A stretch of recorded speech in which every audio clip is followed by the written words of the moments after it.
اللہ تبارک و تعالیٰ نے ان لوگوں کو جب اقتدار دیا، وہ کون لوگ تھے؟ سیدنا صدیق اکبر، حضرت فاروق اعظم، سیدنا عثمان غنی، حضرت مولا علی رضوان اللہ تعالی علیہم اجمعین۔ اللہ نے جب ان لوگوں کو اقتدار دیا زمین کے اندر، اللہ تبارک و تعالیٰ نے انہیں نبی پاک علیہ الصلوۃ والسلام کی نیابت کے لیے چنا، تو ان لوگوں نے یہ انقلاب برپا کیا، نمازیں عام ہو گئیں، شوق سے لوگ صدقات و خیرات دینے لگے، بھلائی عام ہوئی، برائی کا کلا کما کیا گیا۔ ہمارے ہاں بھی لوگ احتساب کی باتیں کرتے ہیں، ہمارے ہاں بھی لوگ کہتے ہیں کہ میں رشوت خوری کو، کرپشن کو، ناجائز چیزوں کو ہمیشہ کے لیے جڑ سے اکھیڑ پھینکوں گا۔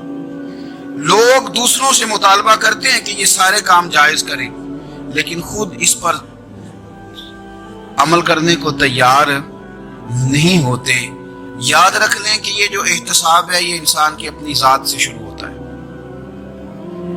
آپ جب نظام احتساب دنیا کے اندر مستحکم کرنا چاہتے ہیں تو اس میں پھر آپ کو اپنی ذات کو سامنے پیش کرنا پڑے گا۔ آج ہم بات کرنے جا رہے ہیں سیدنا فاروق اعظم رضی اللہ تعالیٰ عنہ۔ تو جناب عمر فاروق رضی اللہ تعالیٰ عنہ کا جو نظام احتساب ہے، انہوں نے اس کو گھر سے شروع کیا تھا، اپنے آپ سے اس کا آغاز فرمایا تھا۔ ہمارے ہاں یہ ہوتا ہے کہ جس بندے کے اکاؤنٹ میں اچھے خاصے پیسے ہیں، وہ بل جمع کرانے جائے تو اسے لائن میں نہیں لگنا پڑتا، مینیجر صاحب اسے آگے بلا لیتے ہیں، تو وہ بعد میں کیا کہہ رہا ہوتا ہے؟ کہتا ہے دیکھو اللہ نے کتنی عزت دی ہے، مجھے لائن میں نہیں لگنا پڑا۔ بھائی لائن میں لگنا تو آپ کا یہ تھا کہ آپ سمجھتے کہ سارے مسلمان ہیں، مومنین ہیں، برابر ہیں، تو میں کسی کو تکلیف میں مبتلا نہ کروں۔ جب آپ آگے چلے گئے تھے تو آپ نے بہت سارے لوگوں کا حق مارا تھا، وہ لائن میں جو لگے ہوئے تھے ان کا وقت لمبا ہو گیا تھا۔ آپ نے تو اپنے آپ کو احتساب کے لیے پیش ہی نہیں کیا، بلکہ آپ نے کہہ دیا کہ جناب میرا تو رتبہ اعلیٰ ہے، لہذا یہ میرا حق بنتا تھا، مجھے تو استحکام ملنا چاہیے تھا۔ یہاں بہت سارے لوگوں نے اپنے حق میں چیزوں کو اور رنگ میں پیش کیا۔ سیدنا فاروق اعظم رضی اللہ تعالیٰ عنہ نے اس نظام احتساب کو اپنے گھر سے شروع فرمایا۔ حضرت عمر فاروق رضی اللہ تعالیٰ عنہ اپنے بچوں سے فرمایا کرتے تھے کہ جب میں حکم لوگوں کو کروں گا نا، اپنی رعایا کو، مسلمانوں کو میں کوئی حکم دوں گا تو تمہیں پہلے اس پر عمل کرنا پڑے گا۔ آپ فرمایا کرتے تھے یاد رکھنا لوگ تمہیں اس طرح دیکھیں گے، لوگ اس طرح تمہیں دیکھیں گے جس طرح گوشت کھانے والا پرندہ گوشت کو دیکھا کرتا ہے۔ چیل گوشت کھاتی ہے تو کیا کبھی اس کو پیغام بھیجنا پڑا ہے کہ تو آجا یہاں گائے مر گئی ہے، بھینس مر گئی ہے؟ خود بخود اس کی نظر ہوتی ہے، وہ پہنچ جاتی۔ جناب عمر فرمانے لگے میرے گھر والوں، میرے بیٹوں، میری بیٹیوں، میری اہلیہ، لوگ تمہیں اس طرح دیکھیں گے جس طرح گوشت کھانے والے پرندے دیکھتے ہیں، لہذا میں جب کسی کو عمل کروں تو پہلے تمہیں اس پر عمل کرنا پڑے گا جب میں کسی کو حکم دوں۔ آپ فرمانے لگے یاد رکھنا اگر تم نے میرا حکم نہ مانا تو غیروں نے حکم نہ مانا تو انہیں ایک سزا ملے گی، اور اگر میرے گھر والوں نے نہ مانا تو ڈبل سزا ملے گی، تم پر ڈبل سختی کی جائے گی کہ تم نے میری بات کیوں نہیں مانی۔ یہ نظام میں احتساب ہے۔ ہم نہ دوسروں کے بچوں کا گلا کاٹ کے اپنے بچوں کی خوشیاں لینا چاہتے ہیں، ہم چاہتے ہیں کہ دوسروں کے بچوں کے حصوں کا مال میرے گھر میں آ جائے، آ جاتا ہے۔ کچھ لوگوں کی سیاست چل جاتی ہے، کچھ لوگوں کا فریب اور فراڈ کام کر جاتا ہے، لیکن وہ گھر روشن نہیں ہوتے۔ ان گھروں میں پیسہ ہوتا ہے پر قرار رخصت ہو جاتا ہے، ان گھروں میں آسانیاں اور وسعتیں تو آ جاتی ہیں لیکن ایک دوسرے کا احترام ختم ہو جاتا ہے۔ سیدنا فاروق اعظم رضی اللہ تعالیٰ عنہ کا یہ طریقہ تھا کہ وہ اپنے بچوں پر سختی کرتے ہیں۔ آپ ہمارے ملک میں یہ نظام ہے، موجودہ حکمران ہو یا ان سے پچھلے، بچے سب کے ملک سے باہر رہتے ہیں، یہاں رہتے ہیں تو محلات میں، باہر جاتے ہیں تو بڑی بڑی آسائشوں میں۔ ان کے بچوں کے لیے قانون بھی الگ سے ہیں، قاعدے بھی الگ سے ہیں، اور ہمارے ملک کے اندر تو ایک باقاعدہ پروٹوکول کا سسٹم ہے، اس سسٹم سے گزر کر بڑے بڑے لوگ چلنا پسند کرتے ہیں۔ ہمارے زمانے میں بھی کچھ چیزیں سرکاری ہوتی ہیں خالص، لیکن عجیب نظام ہے نا، ہر چیز کا کرایہ بڑھ جاتا ہے، سرکاری دکان کا نہیں بڑھتا۔ باقی دکانیں 5-6 سال کے لیے ملتی ہیں، سرکاری دکان پہ آپ قبضہ کرنا چاہیں تو پورے 100 سال کے لیے مل جاتی ہے۔ چونکہ یہ عام عوام کی پراپرٹی ہے تو اس کے ساتھ جو مرضی کو سلوک کرے۔ ایک سرکاری چراگاہ تھی جس کے اندر جانور چرا کرتے تھے، ہمارے ہاں بھی پنجاب میں کچھ جگہ ہوتی ہیں تو ہم لوگ کہتے ہیں شام لاٹ ہے۔ سرکاری چراگاہ میں جانور چرا کرتے تھے۔ حضرت عمر فاروق رضی اللہ تعالیٰ عنہ کے صاحبزادے سیدنا عبداللہ ابن عمر رضی اللہ تعالیٰ عنہ نے بھی ایک اونٹ خرید لیا۔ تو سب لوگوں کے جانور سرکاری چراگاہ میں چرتے تھے، آپ نے بھی اپنا جانور وہاں چرنے کے لیے کھانے پینے کے لیے چھوڑ دیا۔ وہ جب اونٹ آیا تو پتلا تھا، کچھ دنوں کے بعد وہ فربا ہو گیا، طاقتور ہو گیا، موٹا تازہ ہو گیا۔ حضرت سیدنا عبداللہ ابن عمر رضی اللہ تعالیٰ عنہ نے بیچا تو وہ ڈبل قیمت سے بھی زیادہ کا بکا، کیونکہ پہلے دبلا پتلا تھا، اب موٹا تازہ فربا ہو گیا۔ حضرت سیدنا فاروق اعظم رضی اللہ تعالیٰ عنہ کو پتہ چلا تو بلایا، فرمایا پتر اونٹ بیچ دیا ہے؟ ابا جی بیچ دیا ہے۔ فرمایا کتنے کا خریدا تھا؟ اتنے کا۔ بیچا کتنے کا؟ ڈبل قیمت بتائی۔ فرمایا اس طرح کر کے اصل رکھ لے اور جو اوپر ملی ہے مجھے دے دے۔ حضور آپ نے کیا کرنی ہے؟ فرمایا میں سرکاری خزانے میں جمع کروں گا۔ حضور کیوں؟ فرمایا اس لیے کہ تیرا اونٹ سرکاری جگہ پہ چرا کرتا تھا، وہ گھاس سرکاری جگہ سے کھاتا تھا۔ حضور سب کے کھاتے۔ عبداللہ ابن عمر کہنے لگے سب کے کھاتے ہیں۔ آپ فرمانے لگے تو سب میں شامل نہیں ہے، تو امیر المومنین کا بیٹا ہے، تجھے میں یہ حق نہیں دے سکتا، تیرے اوپر تھوڑی سختی زیادہ کی جائے گی، تجھے یہ حق نہیں ملے گا۔ تو اپنے اونٹ کو چونکہ سرکاری چراگاہ میں چرایا کرتا تھا، لہذا تجھے وہ جو اصل رقم یہاں جمع کرانی پڑے گی۔ ہمارے تو بچے پہلی بات تو یہ ہے کہ بات ہی نہیں سنتے۔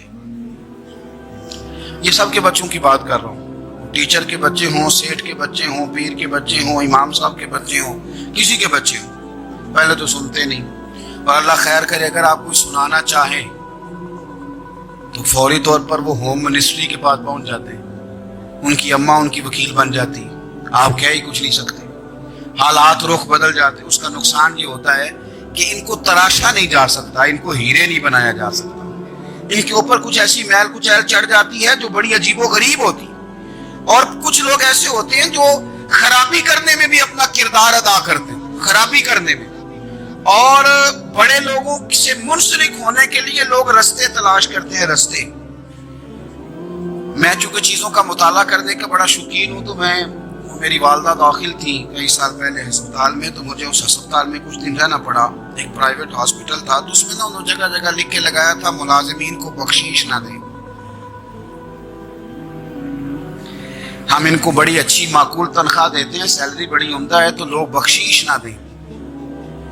میں نے جو مینجمنٹ کے لوگ تھے ہاسپٹل کے، ان میں سے ایک سے میں نے کہا کہ اگر کوئی بندہ اپنی خوشی سے دینا چاہے تو آپ نے بڑا موٹا لکھ کے لگایا برائے مہربانی ان کو بخشش نہ دے۔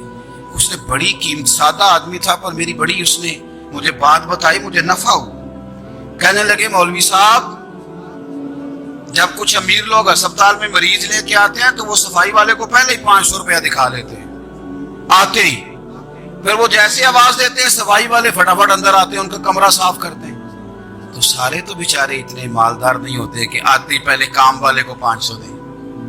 پھر نقصان کیا ہوتا ہے کہ یہ جن کی ذمہ داری ہے بہت ساری ڈیوٹیاں کرنے کی، یہ ڈیوٹی نہیں کرتے، یہ پلٹ کے ان کی طرف دیکھتے ہیں جن کے گھر سے سالن صحیح آتا ہے، ادھر ان کی توجہ زیادہ ہو جاتی ہے، جو نوٹ ان کو زیادہ دکھاتے ہیں، جو پھل لے کے آتے ہیں تو آدھا ان کو دیتے ہیں۔ تو ہم یہ کہتے ہیں یہ کام ہی نہ کرو، یہ اپنی تنخواہ پہ کام کریں تاکہ ہر آنے والے کا درد سمجھیں، ہر ایک کو یکساں یہ سروسز فراہم کریں۔